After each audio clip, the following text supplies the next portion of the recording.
but it's a question about, do you have any observations for ways in which EPA organisations can continuously improve their practices in this area? And the training organisation employer. I mean, collaboration is the main theme. It is, and setting up a structure of regular meetings.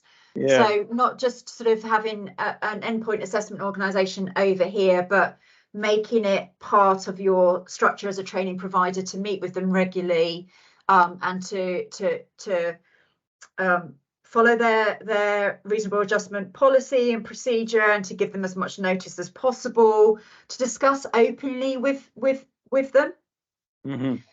Is really important, but also not to be afraid to push. I think sometimes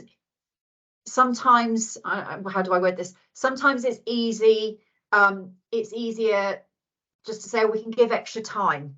An individual might not need extra time, they might need regular breaks. Or sometimes it's easier to think of an assessment method and try and do the reasonable adjustments around that assessment method when actually they need a different assessment method.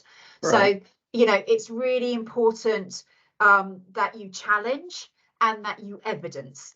But in a supportive way to the endpoint assessment organisation, not in an aggressive way or anything. But if you're working in collaboration, then that's going to work, isn't it? To sort of say, well, actually, if I take the individual who, the autistic individual who had limited verbal communication, it may have been at one point as agreed just to make some reasonable adjustments like extra time, etc., to the discussion, but actually, no, that's what we evidenced and what we pushed for was to have the assessment method changed, so not to disadvantage that individual.